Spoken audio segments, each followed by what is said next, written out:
Hi, I'm Mike from thesubstream.com, and this is an episode of Watch This Instead for the week ending March 5th. Tim Burton, whose adaptation extension of Lewis Carroll's Alice in Wonderland books comes out today, is a really divisive filmmaker, despite not ever really making films that are all that provocative. It's his sameness that some people love and some people hate. I'm the one that hates it. He doesn't really make bad movies. Even The Planet of the Apes, which is probably his worst movie, isn't that bad. But some people get kind of annoyed by a guy that makes the same movie over and over and over again for almost 30 years. He's made some incredibly good movies, almost masterpieces. Pee-wee's Big Adventure is one, Beetlejuice is another. Big Fish was pretty good.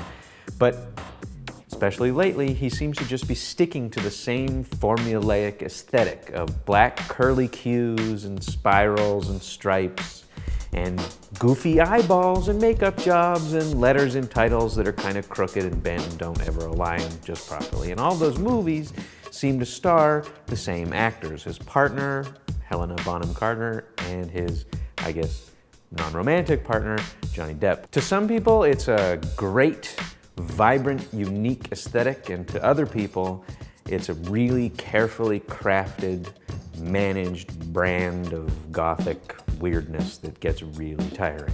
He's been doing the same thing for a long time with the same actors, so you can kind of understand why people might not be that excited about his remake of the Alice in Wonderland books, because they seem like the perfect, very much obvious and on-the-nose examples of something for him to work his kooky, new romantic creepery on. More of the same. Fortunately, the film is good, and for one reason: Mia Wasikowska. Tim Burton cast his film with a bunch of, like he always does, with a bunch of very talented but perfectly obvious and on-the-nose actors. These are great talents like Johnny Depp and Helena Bonham Carter and Crispin Glover, who again plays a spooky bad guy, and Anne Hathaway, who again plays the regal, pure of heart, kind of white queen character. But he did one thing right, and that's to cast the virtually unknown Wasikowska in the role of Alice. She's perfect. Everything else about this film is blindingly obvious, excepting maybe Stephen Fry's The Cheshire Cat. But casting Wasikowska of Alice is a smart enough decision to make the film almost, well, fresh, which for a Tim Burton movie is almost unheard of. You have to go back to 1978, basically, when director Richard Donner and producer Ilya Salkind cast the very, very unknown Christopher Reeve as Superman in the big-budget Hollywood adaptation of that beloved character, to understand how brave and how perfect the casting of unknown Wasikowska is in the role of Alice. She's so good, in fact, that you don't want to see her in a bunch of other roles. This doesn't feel like the birth of a star. She's just very, very, very good at the role that she was cast in, and she's spectacularly subtle in a film that's anything but. Burton is also to be commended for one other choice, which is making sure that the monsters in this film, the Jabberwocky and the Bandersnatch, are actually kind of scary. This movie is about as dark as you think a Hollywood kids film would be, but the monsters in it are legitimately terrifying, which in 2010 is kind of surprising, as everything generally, especially Disney stuff, tends to have the claws and teeth blunted.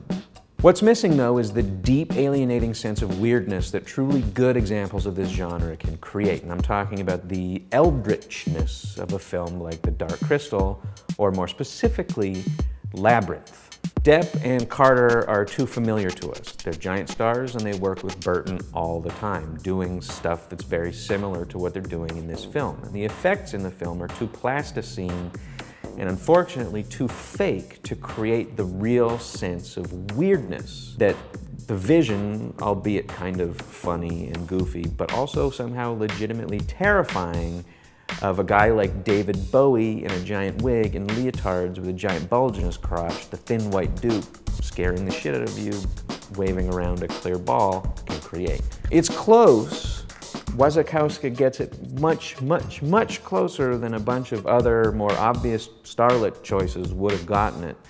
but her performance is let down by the sheer obviousness of the rest of the film. Alice, though, maybe not as a movie, but as a character created by a writer and a director and an actress, is brilliant. And her emergence late in the third act as the champion that Wonderland has been searching for is as powerful and as moving a heroic emergence as I've seen really since Ripley turned around in a giant mech suit to fight the alien queen. It's that good, it's that moving late into the film, and it's all down to the performance of Mia Wasikowska. It's a magical moment, and it's one that's special enough that it manages to lift Tim Burton's otherwise very, very, very much on the nose redreaming of the Alice in Wonderland stories from something being very obvious into something that's kind of special.